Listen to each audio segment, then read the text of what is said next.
Assalamualaikum warahmatullahi wabarakatuh. Salam sejahtera untuk kita. Saat ini kita akan melakukan simulasi asuhan persalinan normal pada ibu yang infartu. Ya, skenario pada untuk ibu dengan yang infartu, seorang perempuan usia 27 tahun, G1P0A0, datang ke poli KIA atau ke ruangan VK dengan keluhan perutnya sudah mulus-mulus sejak 6 jam yang lalu, kemudian ada keluar bercak darah dan lendir dari kemaluan. Setelah pasien datang dan dikaji, kita anjurkan pasien untuk berkemih dan membersihkan diri. Kemudian sekalian kita berikan pakaian ganti atau pakaian untuk bersalin. Setelah pasiennya berkemih dan membersihkan diri, anjurkan pasien naik ke meja pemeriksaan, dan setelah itu kita persiapkan alat-alat yang akan kita pakai pada saat nanti menolong bersalin atau separatus. Di sini sudah tersedia alat-alat yang kita butuhkan. Separatus ada di dalam bak instrumen. Yang pertama adalah duk steril, kemudian gunting tali pusat, kemudian gunting episiotomi, kemudian klem arteri, satu untuk klem arteri ke arah bayi, satu klem arteri yang ke arah ibu, kemudian setengah kohler, kemudian metal kateter, kemudian klem tali pusat atau tali untuk mengikat tali pusat, kemudian dili untuk mengisap lendir dari hidung dan mulut bayi, kemudian jika diperlukan nanti untuk perawatan perineum atau hekting perineum, dan pinset. Ini alat-alat yang kita perlukan atau yang sudah disiapkan di dalam separatus. Kita susun dengan rapi sesuai dengan kebutuhannya, urutannya.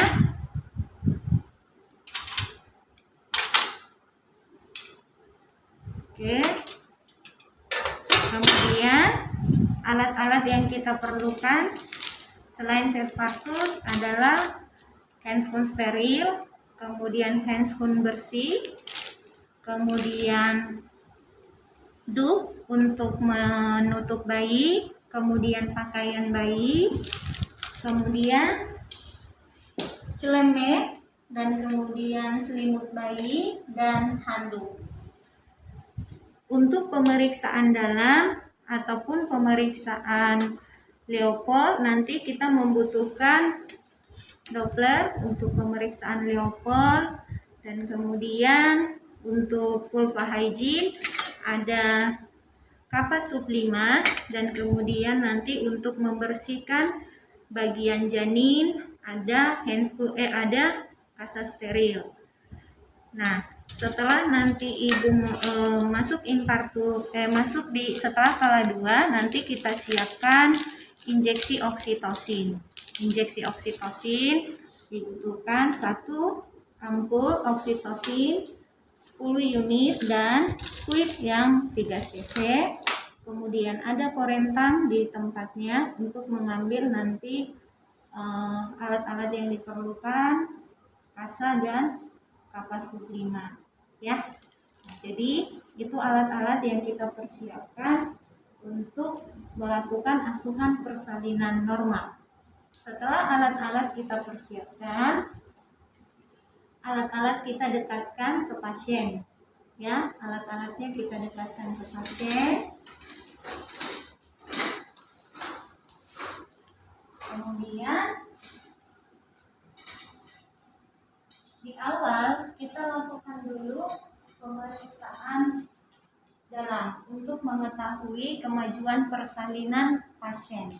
Ya, ini pasien sudah kita posisikan di meja pemeriksaan dan kemudian posisi pasien dibuat posisi litotomi.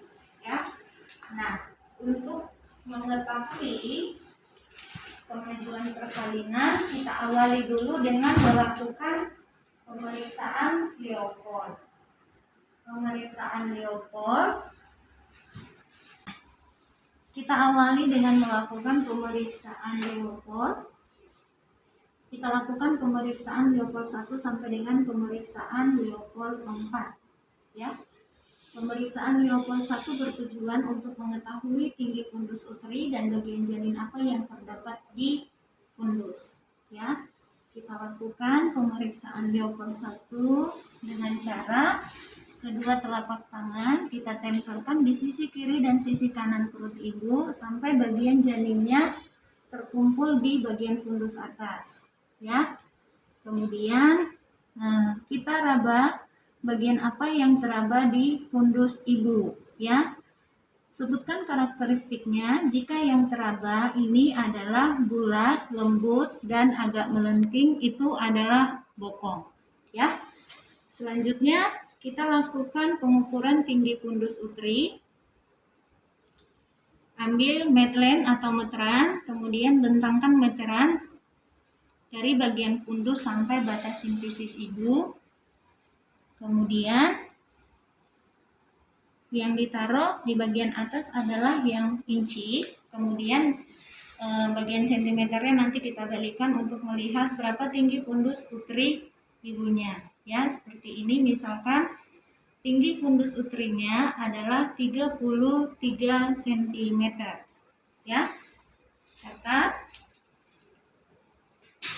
Kemudian kita lanjutkan pemeriksaan Leopold 2. Pemeriksaan Leopold 2 bertujuan untuk mengetahui bagian janin apa yang terdapat di sisi kiri dan sisi kanan uterus ibu. Ya, kita lakukan secara bergantian. Tangan yang terjauh yang meraba terlebih dahulu. Kita raba bagian janin apa yang terdapat di sisi kiri perut ibunya. Ini yang teraba adalah bagian-bagian kecil dan terputus-putus, itu adalah ekstremitas. Bergantian, tangan kiri yang meraba di sisi kanan perut ibu. Yang teraba ini adalah panjang, keras, dan tidak terputus-putus. Ini adalah bagian punggung janin. Ya. Selanjutnya kita lakukan pemeriksaan Leopold 3. Pemeriksaan Leopold 3 bertujuan untuk mengetahui apakah presentasi janin sudah masuk PAP dan bagian janin apa yang terdapat di presentasi. Ya, tangan kiri menahan di fundus, tangan kanan kita letakkan di atas simfisis ibu.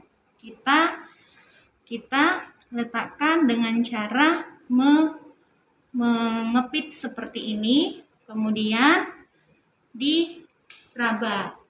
Ya. Minta ibu untuk tarik napas dan menghembuskan napas. Pada saat ibu menghembuskan napas, raba bagian janin apa yang teraba di simfisis, kemudian digoyangkan untuk mengetahui apakah presentasi janin sudah masuk ke pintu atas panggul.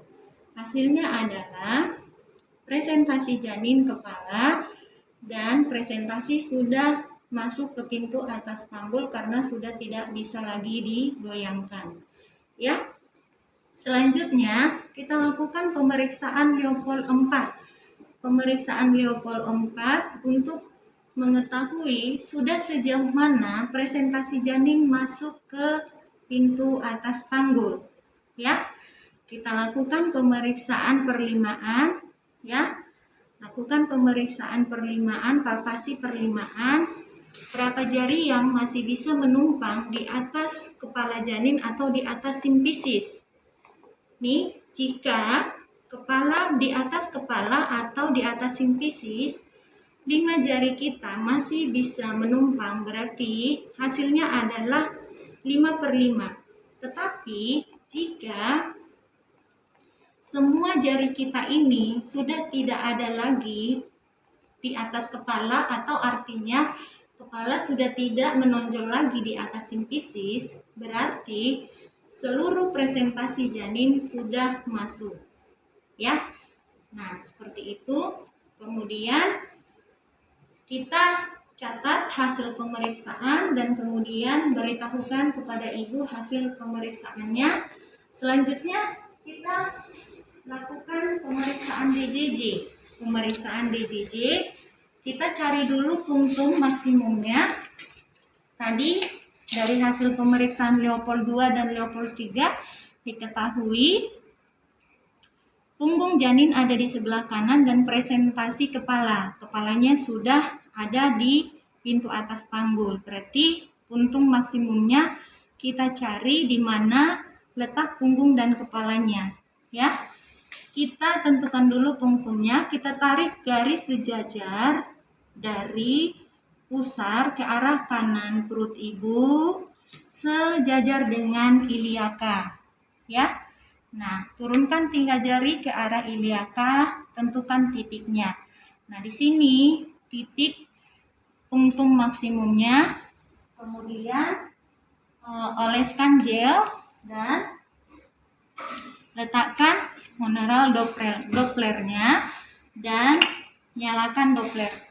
Dengarkan detak jantung janin, evaluasi sambil dengan meraba arteri radialis daripada ibunya. Jika detakan yang terdengar di Doppler dan yang di arteri ibunya sama denyutannya, kemungkinan itu masih nadi daripada si ibu. Tapi kalau yang di Doppler hasilnya lebih cepat, maka itu kita catat adalah detak jantung janin. Baik, setelah kita observasi selama 1 menit, catat frekuensi daripada DJJ-nya. Setelah selesai,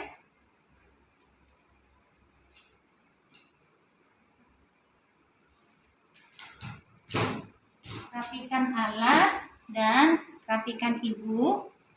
Beritahukan hasil pemeriksaan Leopold. Selanjutnya, kita lakukan pemeriksaan dalam untuk mengetahui kemajuan persalinannya. Ya, kita lakukan pemeriksaan dalam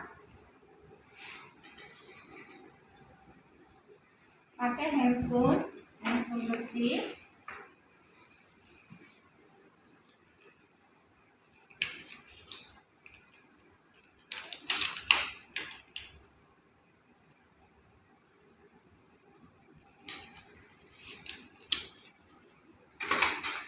Ambil kapas sublimat sesuai dengan yang dibutuhkan. Kita ambil 3 sampai 5 kapas sublimatnya. Ya, oke, baik.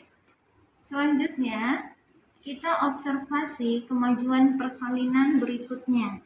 Ya, kita lakukan pemeriksaan dalam dengan cara yang sama. Ambil kapas sublimat, lakukan pulva hygiene dulu terlebih dahulu, kemudian kita observasi, kita bersihkan, ya, bersihkan.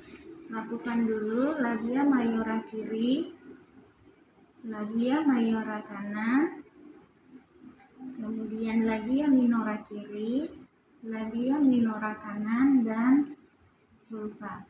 Ya. Kemudian masukkan tangan kita atau jari kita.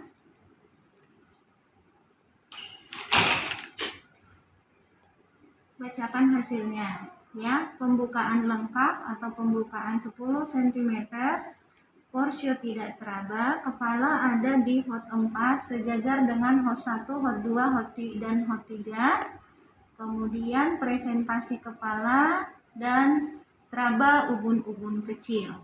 Ya, keluarkan jari kita dan sambil diamati tidak ada penyulit pada jalan lahir, ya, tidak ada mekonium, tidak ada bercampur mekonium.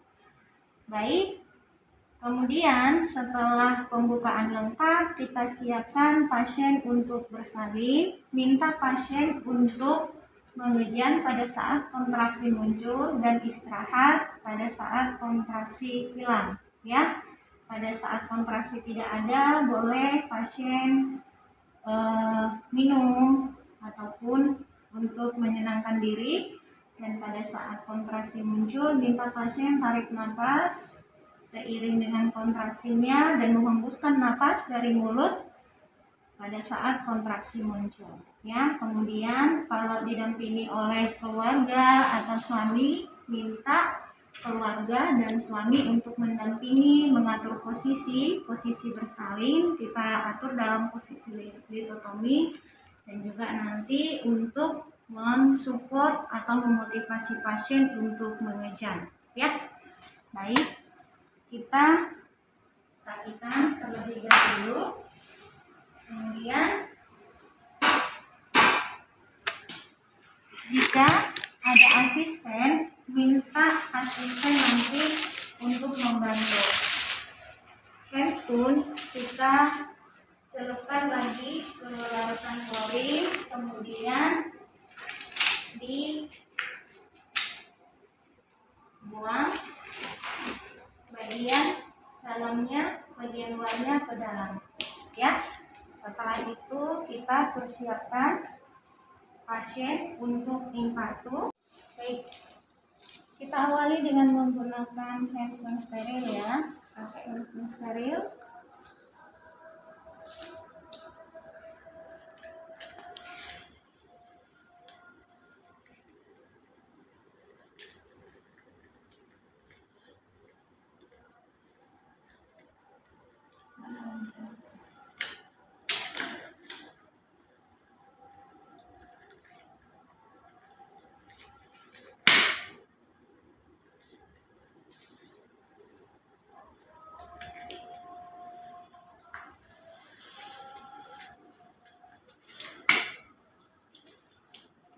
Setelah kita menggunakan handstone steril, alatnya tadi kita dekatkan ke pasien, ya. Bak instrumennya sudah kita buka seperti ini. Tadi di dalamnya ada duk steril dan juga alat-alat lain. Nah, untuk ini, kalau kepala bayi sudah crowning seperti ini, kita pasangkan duk steril di bawah bokong ibunya, bentuk segitiga seperti ini, ya, bentuk segitiga. Jangan menyentuh alat-alat lain seperti ini, ya. Lipat segitiga ke arah dalam seperti ini, ya. Kemudian letakkan di bawah bokong ibunya, ya. Angkat pantatnya, masukkan duknya, ya, sampai duknya ada di bawah bokong ibunya. Ya, baik. Kita lakukan episiotomi terlebih dahulu. Bersihkan dulu bagian perineumnya, ya, dengan kasa steril. Kemudian ambil gunting episiotomi. Nah, bagian yang tumpulnya ke dalam, bagian yang tajamnya ke arah luar, gunting lateral, ya, ke arah lateral. Jangan sejajar. Kemudian pada saat menggunting, minta ibunya tarik nafas atau setidaknya usahakan ketika ibu kontraksi, ya. Jadi sedapat mungkin jangan ibunya mengetahui pada saat kita melakukan gunting bagian episiotominya. Gunting dengan jelas satu kali, jangan ragu-ragu, ya. Truk langsung seperti itu. Kemudian taruh gunting di larutan klorin, ya. Setelahnya kemudian kita buang kasa ataupun celupkan dulu kasa ke larutan klorin. Baik, letakkan handuk di atas perut ibunya, ya. Oke, ya. Setelah tadi kita gunting perineumnya, kita pimpin persalinannya, ya. Kita pimpin persalinan. Ini tadi kepala sudah crowning, ya. Kita tahan kepalanya dengan tangan kita di bagian perineumnya supaya tangannya diselipkan di bawah duk yang dibentuk segitiga tadi ya. Kemudian tahan supaya kepalanya ini nanti tidak menengadah, karena kalau nanti menengadah bisa menyebabkan ruptur pada klitoris ya. Oke, tunggu sampai nanti bagian kepala keluar semuanya dan dia melakukan rotasi maksimal ya. Setelah kepala janin keluar ya, kemudian tahan bagian perineumnya supaya kepalanya nanti tidak menengadah ke atas sehingga tidak menyebabkan ruptur pada klitoris. Begini ya, tahan begini sampai nanti kepalanya melakukan rotasi luar dengan maksimal ya, seperti ini. Oke, kemudian pada saat kepala sudah keluar, tahan, bersihkan bagian wajah terlebih dahulu ya, mata, kemudian hidung dan mulut ya. Kemudian letakkan tangan biparietal seperti ini ya, biparietal seperti ini ya, ke atas untuk mengeluarkan, turunkan ke bawah untuk mengeluarkan bahu atas, angkat ke atas untuk mengeluarkan bahu bawah, kemudian sejajar ya, sejajar seperti ini. Kemudian lakukan throw hunter dan ekspulsi ya. Letakkan bayi di atas perut ibunya terlebih dahulu, minta asisten atau keluarga untuk memegang bayi supaya tidak jatuh. Kemudian ya, kemudian tahan dan ambil klem arteri. Nah, klem tali pusat sejauh 3 cm dari pusar bayi seperti ini ya. Kemudian tarik sejauh 2 cm ke arah ibu, lakukan pengurutan seperti ini. Klem tali pusat yang ke arah ibu ya.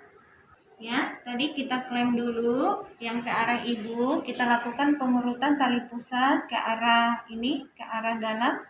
Kemudian selipkan jari di bawah kulit bayi seperti ini ya, supaya nanti tidak kena kulit bayinya pada saat melakukan pengguntingan. Kemudian potong tali pusat antara klem yang ke bayi dan juga ke ibunya seperti ini. Kemudian tarik, biarkan klem tetap ada di posisinya yang menghubung ke arah ibu, sedangkan bayinya kita ikat tali pusatnya ya, biarkan klemnya tetap dulu seperti ini. Kemudian ikat tali pusat. Oke, nah ya, kita ikat dulu tali pusatnya seperti ini ya. Setelah tali pusatnya kita ikat, baru klemnya dilepaskan ya. Lepaskan klem yang ke arah bayi tadi, kemudian bungkus dengan kain kasa ya. Bungkus dengan kain kasa, bentuk dulu segitiga seperti ini, kemudian lilitkan di bagian ujung tali pusatnya.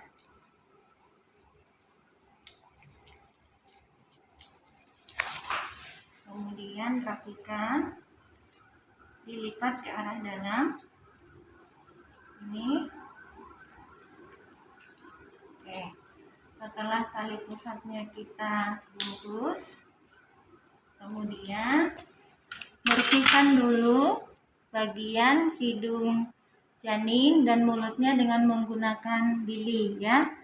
Nah, bilinya sebelum ditempelkan ke hidung, dikempeskan dulu seperti ini. Kempeskan, masukkan dulu ke mulut, kemudian buang, kempeskan lagi ke hidung sebelah kiri, kempeskan kanan, buang ya. Oke, setelah itu Kemudian kita hitung agar skornya, agar skor menit pertama dan menit kelima, dan kemudian kita persiapkan ibu untuk melahirkan plasenta. Letakkan bayi di perut ibu, buka handuknya tadi ya, letakkan skin to skin perut ibu dengan bayi seperti ini, sekalian lakukan bonding attachment ya. Nah, agar tidak terjadi evaporasi, tutup bagian atas janin dengan lampin seperti ini ya. Kemudian minta ibunya untuk memeluk anaknya agar tidak jatuh dari perutnya seperti ini ya. Pada saat ibu dan bayi melakukan bonding attachment ya. Nah, kita lanjutkan kala 3. Tadi kala 2 sudah selesai, kita lanjutkan kala 3. Kala 3 adalah kala proses pengeluaran puri ataupun plasenta. Ya, kita tunggu tadi selama 15 menit, kemudian kita pindahkan dulu klem sejauh 5 sampai 10 cm ke arah ini, ke arah dalam seperti ini. Kemudian kita tahan bagian perut bawah, tekan ke arah atas, lakukan peregangan tali pusat. Pegang ya, dipegang klemnya seperti memegang rokok dengan kencang. Kemudian kita lakukan PTT ya. Lakukan PTT, dorong perut ibu ke arah atas, angkat, turunkan, angkat, turunkan. Nah, tanda-tanda plasenta sudah bisa dikeluarkan jika plasentanya sudah menyembur keluar ya. Dan kemudian perut ibu tetap teraba, ada kontraksi ataupun ada hisnya ya. Kalau tali pusatnya tidak menahan, berarti plasenta sudah siap untuk dilahirkan ya. Kemudian terus ditarik secara perlahan-lahan. Setelah nanti plasentanya keluar ya, dekatkan klemnya, pindahkan seperti ini ya, sampai nanti plasenta keluar. Kita bantu dengan mengeluarkannya dengan tangan ya, seperti ini. Nah, putar searah jarum jam seperti ini. Jadi jangan dipaksa, jangan ditarik agar tidak terjadi ruptur atau tidak tertinggal selaput-selaput plasentanya. Ya. Ini tarik sampai dengan plasenta lahir lengkap ya. Kita bersihkan dulu. Jadi sebenarnya ini dari bagian luar ini bisa kita lihat apakah selaput plasenta atau kotyledonnya ini ada yang tertinggal atau tidak. Kalau misalkan ini bagian lapisan plasentanya ini banyak darahnya atau tidak kering, kemungkinan ada yang tertinggal selaput ataupun kotyledonnya ya. Kita cek kelengkapannya, hitung lengkap. Kalau kotyledonnya lengkap 15 sampai 20 jumlahnya, kemudian diameternya 15 cm atau 1 jengkal dan diameternya 2,5 cm ya. Kemudian bagian selaputnya ini kelihatan tidak ada yang koyak ataupun tidak ada yang tidak rapi, jadi permukaannya harusnya licin ya. Nah, sedangkan kalau tadi yang ke bagian janin ya atau ke bagian bayi adalah yang terhubung tadi tali pusatnya. Tali pusatnya terdiri dari arteri dan vena ya. Nah, seperti ini. Ini panjang dari tali pusatnya sekitar 50 cm ya. Setelah tadi plasentanya kita lahirkan, ditimbang ya, timbang tali pusatnya sekitar normalnya sekitar 500 gram ya, 500 gram. Kemudian taruh di tempat yang sudah disediakan ya. Oke, selanjutnya kita observasi ibunya ya. Tadi kala 3 sudah selesai, kita observasi karena tadi ada dilakukan episiotomi ya, maka selanjutnya kita lakukan hacking episiotomi atau perawatan luka perineum untuk menghentikan perdarahan ya. Jadi kita hacking luka perineumnya sampai nanti selesai, kemudian observasi perdarahan primer selama 1 jam itu tiap 15 menit, 2 jam pertama tiap 30 menit ya. Selesai untuk asuhan persalinan kala 1 sampai dengan kala 4 ya. Untuk observasi jumlah perdarahan kita catat nanti di partograf ataupun di status pasien ya. Setelah itu kemudian rapikan pasien ya, rapikan pasiennya dan berikan posisi yang nyaman pada pasien, anjurkan pasien nanti untuk minum, makan ya. Di awal berikan dulu selimut agar pasien tidak kedinginan ya. Nah, seperti itu asuhan persalinan normal yang diberikan kepada ibu dengan infarktus ya. Setelah terapi semuanya diposisikan, bayinya tetap dilakukan IMD, inisiasi menyusui dini, selama 1 jam ya. Setelah 1 jam nanti kita timbang berat badannya, ukur lingkar kepala, ukur panjang bayinya, lingkar lengan, dan kemudian nanti pemberian vitamin A dan vitamin K ya. Nah, jadi seperti itu alur asuhan persalinan normal yang kita lakukan kepada ibu dengan intranatal ya. Kemudian rapikan alat-alatnya.